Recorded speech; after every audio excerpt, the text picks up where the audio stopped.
Erst gestern gab es eine Studie, über die wir bei CNN schrieben. Es war eine Studie von NewsGuard über TikTok, die herausfand, dass bei der Suche nach allgemeinen Informationen über Nachrichten bei 20%, fast 20% der Videos Forschungsergebnisse mit Falschinformationen enthalten waren. Und es gab es bei allem, von den Wahlen zum US-Präsidenten von 2020 über den Krieg zwischen Russland und der Ukraine bis zu Falschinformationen über Abtreibung.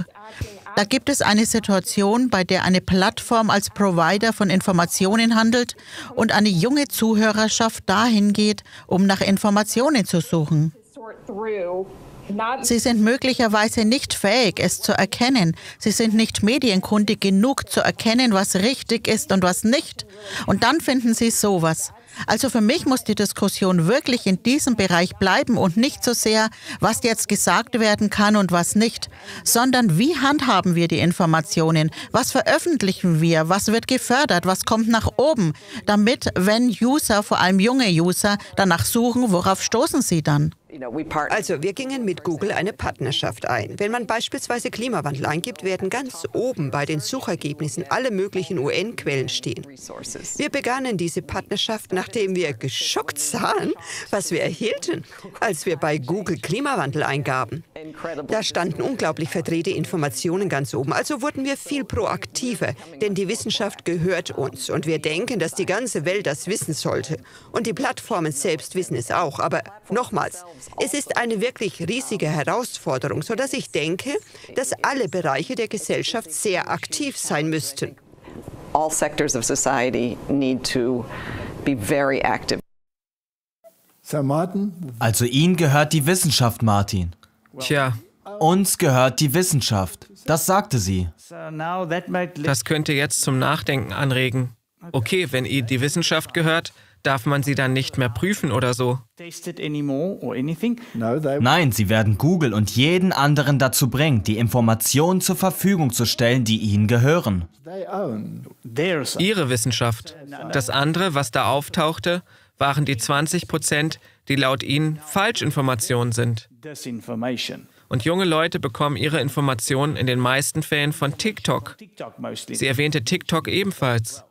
Dann kursiert da draußen mindestens 20% Wahrheit. Martin, du darfst nicht unartig sein. Das veröffentlicht das Weltwirtschaftsforum.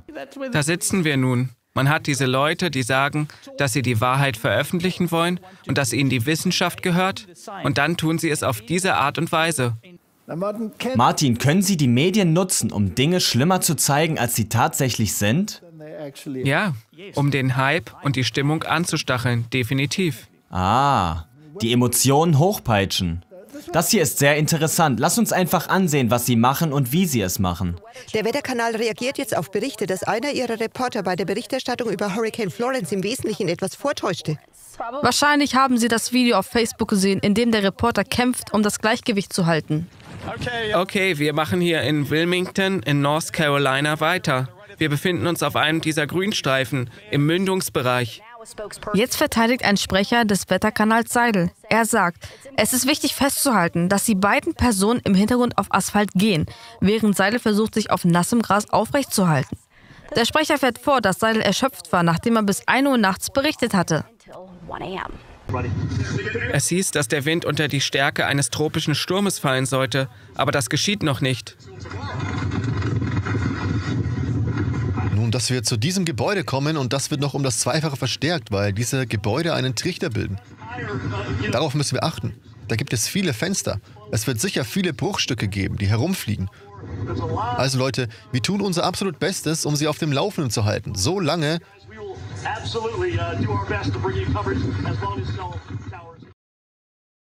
Wir fingen ja mit dem Film The Letter an, der einem sagt, dass das Klima ein Albtraum ist. Dann erlebt man die Seite von CNN, die Medien, die einem sagen, nein, uns gehört die Wissenschaft, wir müssen das veröffentlichen. Aber dann wird man ständig mit diesen Falschinformationen bombardiert. Aber glücklicherweise haben wir Retter, die uns die Wahrheit bringen, so wie Elon Musk. Er wird Twitter zurechtrücken und man wird nur Wahrheit haben, richtig? Elon Musk hat die Kontrolle von Twitter übernommen und feuerte dessen Spitzenmanager, weil diese ja heftig Zensur betrieben hatten. Es wurden politische Ideologien zensiert oder Präsidenten. Sie zensierten nach Belieben Personen oder Falschinformationen. Jetzt wird alles in Ordnung kommen, stimmt's? Elon Musk hat seinen 44 Milliarden Dollar Deal, Twitter zu kaufen, abgeschlossen, teilte eine Quelle, die Einblick in den Deal hat, CNN am Donnerstag mit, womit der reichste Mann der Welt eine der einflussreichsten sozialen Medienplattformen weltweit übernimmt. Wahrscheinlich werden viele unmittelbar sehen, wie Musk den früheren Präsidenten Donald Trump auf die Plattform zurücklässt. So, wie er es vorher angekündigt hatte. Abhängig vom Timing könnte ein solcher Schritt schwerwiegende Folgen auf die anstehenden Zwischenwahlen in den USA sowie auf die Wahlkampagne ums Präsidentenamt 2024 haben.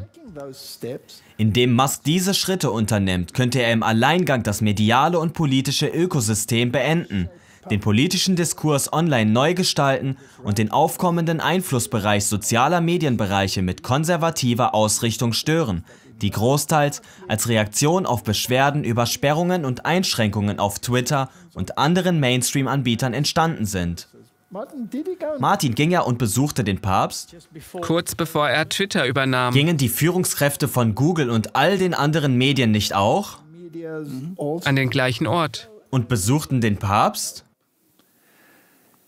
EU-Funktionäre warnen Musk, er wird nach unseren Regeln fliegen müssen, wenn er Twitter kauft. Martin, wer macht jetzt die Regeln? Musk oder die Leute hinter den Kulissen? Darauf läuft es hinaus. Sie haben vorne dran immer einen Mann oder ein Unternehmen als Fassade, der das alles übernehmen muss. Dem Anschein nach Freiheit. So ist es. Während man in Wirklichkeit Zensur hat. Ich denke nicht, dass es irgendeine Form von Medien oder dergleichen gibt, die nicht manipuliert wird. Okay. Hier haben wir Fotos von Musk in seinem Halloween-Kostüm,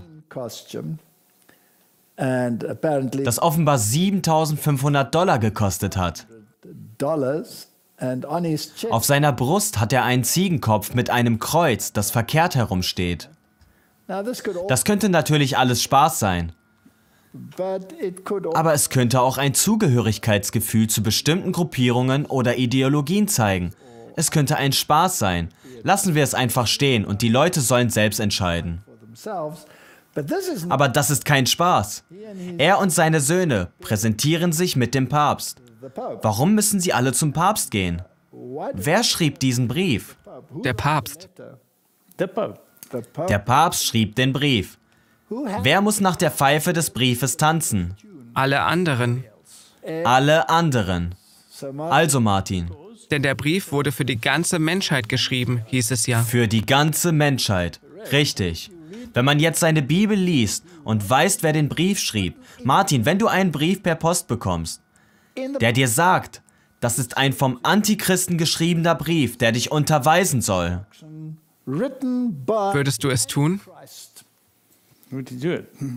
Wärst du begeistert und würdest du sagen, wow, lasst uns das tun? Vielleicht, wenn man so angezogen wäre, schon. Aber wenn man seine Bibel studiert hat, wo würde man das Papsttum einordnen? Auf dieser Seite. Auf dieser Seite. Auf der Seite des Wer Feindes. gab ihm gemäß der Schrift seine Macht und große Vollmacht? Der Drache. Der Drache. Und wer ist laut der Schrift der Drache? Satan. Wenn du also einen Brief bekommst, der einen Stempel von einem Bock mit einem umgekehrten Kreuz trägt, der besagt, dass es ein Brief vom Drachen durch sein Sprachrohr, nämlich dem Tier ist, würdest du springen und machen, was dir befohlen wurde? Nein. Martin, du bist gesellschaftsfeindlich. Was ist los mit dir? Das ist ein Problem. Ich habe einen Brief von einem anderen Ort erhalten. Ah, du hast einen anderen Brief. Du hast diesen Brief. Hast du das Buch Offenbarung gelesen? Ja. Befinden sich darin Briefe? Ja, an die Gemeinden. Darin stehen Briefe an Gemeinden. Gibt es darunter einen Brief, der an Laodicea geschrieben wurde? Ja, gerade die Briefe an die Gemeinden, ja der Brief an Laodicea, sind Briefe an die Menschheit. Das sind also Briefe an die Menschheit. Warum macht niemand einen Wirbel um diese Briefe? Aber dieser andere Brief erscheint in allen Medien und auf allen nur erdenklichen Plattformen. Dazu nur eine kurze interessante Anmerkung.